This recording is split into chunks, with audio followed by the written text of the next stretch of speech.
kita lanjutkan penjelasan dari seri ketiga anatomi genitalia pria, yaitu pembahasan tentang skrotum. Jadi ini skrotum secara posisi anatomi, ini letaknya di luar ya, di mana di dalamnya terdapat testis dan epididymis seperti yang sudah saya jelaskan sebelumnya. Ya, jadi skrotum adalah kantong kulit fibromuskular terletak di bawah simfisis pubis di antara penis dan anus di depan bagian atas paha ya. Jadi ini menggantung seperti ini adalah bentuk dari skrotum ya, itu. Nah, secara embriologis atau awal pembentukan, ya skrotum berasal dari pembengkakan genital berpasangan. Selama tahap perkembangan, pembengkakan dari genital ini menyatu di garis tengah.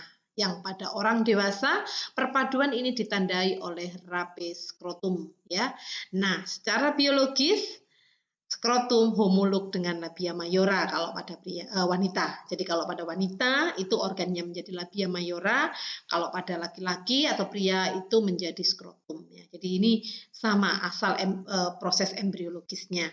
Nah, ini adalah garis-garis ini ya. Jadi ada semacam garis tengah dari skrotum yang dikenal sebagai rape skrotum. Kemudian ini ada dua skrotum ya. Nah, ini ada bagian pembatasnya atau skrotal septum dan ini bagian dalam ya, jaringan dalam di mana ini ada dua testis. Nah, ya, ada dua testis ya, kemudian ada epididymis juga di sini. Ya, jadi berada di luar tubuh kita, luar tubuh manusia ya, itu. Jadi makanya secara ini kondisinya lebih dingin. Kemudian secara struktur anatomi tadi sudah saya jelaskan bahwa terbagi menjadi dua kompartemen atau dua bagian ya, testis kiri dan testis kanan kalau kita lihat di sini. Kemudian di mana masing-masing kompartemen berisi satu testis, satu epididymis dan ujung testikular korda spermatik ini. Jadi ada korda spermatik yang mana berisi saraf, arteri ya, vena dan ductus deferens ini. Ini skrotum ya. Ini testis berada di dalam skrotum. Nah, pada skrotum ini terdapat serat otot yang terletak tepat di bawah kulit yang membantu untuk mengatur suhu. Sehingga dengan cara proses pengaturan suhunya, yaitu dengan mengerutkan kulit sehingga mengurangi area permukaan dan mengurangi kehilangan panas ya. Jadi ini bisa mengkerut, bisa kalau pada kondisi tertentu itu mengendor seperti itu ya. Jadi ini kondisi dari skrotum tadi seperti itu. Ini ada cremaster muscle ya, otot cremaster. Kemudian ada otot dartos atau skrotum containing the dartos muscle. Kemudian ada bagian superficial inguinal ring ya, jadi cincin inguinal itu selangkangan ya, bagian permukaan. Nah, ini ada ligamentum inguinalis ya. Jadi ini menahan posisi inguinal ya, itu. Kemudian nah, berikutnya yaitu korda spermatik ya. Korda spermatik ini bergantung pada testis yang berada di dalam skrotum ini. Jadi korda spermatik tadi berisi saraf, pembuluh darah juga ya.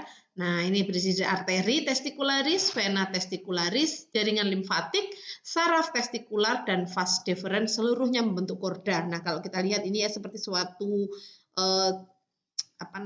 suatu saluran seperti itu ya, yang dikenal sebagai korda spermatik atau spermatic cord.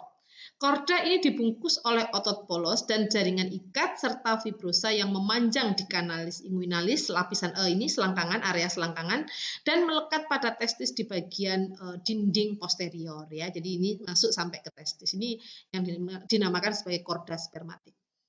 Nah, ini tadi korda spermatik ya. Ini korda spermatik. Oke, ada dua kiri kanan ya sebagai tempat masuknya pembuluh darah. Nah, perjalanan anatomi korda spermatik ini relatif singkat, dimulai dari perut inferior dan berakhir di skrotum. Terbentuk pada bagian terbuka kanalis inguinalis, di mana korda ini melewati saluran inguinalis, memasuki skrotum melalui cincin inguinalis superficialis, tadi ini superficial inguinal ring ya. Jadi ini ada kayak semacam cincin seperti itu yang memungkinkan korda spermatik bisa masuk. Nah, di sini isinya tersebar untuk memasok berbagai struktur testis dan juga skrotum ya, untuk vaskularisasi di situ. Kemudian struktur penting yang dimiliki oleh korda spermatik ini mengalir ke dan dari testis ya. Jadi dari testis menuju testis dan dari testis yaitu pembuluh darah, saraf dan struktur lain. Nah, struktur lain yang tidak kalah penting yaitu vas deferens ini. Dan ada proses vaginalis serta pembuluh limfe. Ini kita lihat, ini adalah struktur dari testis, epididymis dan plexus pampiniformis ya. Jadi ini bagian yang membentuk keseluruhan dari korda spermatik tadi. Ini isinya korda spermatik tadi ya. Jadi bagaimana kita lihat plexus pampiniformis ini membungkus dari arteri testis ini. Ya, jadi ini bentuknya rumit memang ya. Tapi Anda harus tahu itu seperti itu. Kemudian vas deferens ya, vas deferens ini yang panjang ini memanjang, kita lihat ya, panjang yang warna hijau ini dari ekor epididymis ini berlanjut ke vas deferens ini yang warna hijau.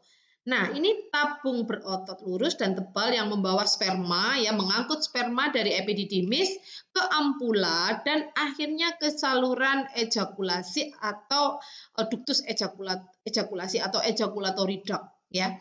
Dari saluran ejakulasi sperma ini mengalir melewati prostat, uretra prostat ya. Jadi mengalir sini kemudian sampai nanti ke uretra dan sampai keluar ke ujung gland penis.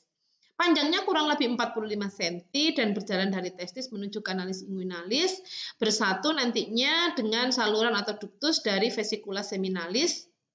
Ini adalah vesicula seminalis ya, untuk membentuk ductus ejaculatorius ya, suatu saluran. Jadi kalau itu ada ejakulasi maka kencingnya tidak akan keluar. Jadi itu otomatis kayak ada klep-nya seperti itu ya. Jadi karena salurannya sama, uretranya itu sama, beda dengan perempuan kan ya. Kalau darah menstruasi kan keluar lewat vagina, sedangkan kencing kan lewat uretra. Kalau pria berbeda. Pria itu salurannya sama, tapi pertemuannya di persimpangan ini ya, di ductus ejaculatorius. Jadi kalau mau ejakulasi ya tidak akan keluar kencing seperti itu ya. Demikian pula kalau mau kencing ini tidak keluar. Jadi tidak bersamaan prosesnya. Kemudian, ini kelenjar prostat. Akan kita lanjutkan dengan kelenjar yang berikutnya ya, ada bulbo uretral. Terima kasih.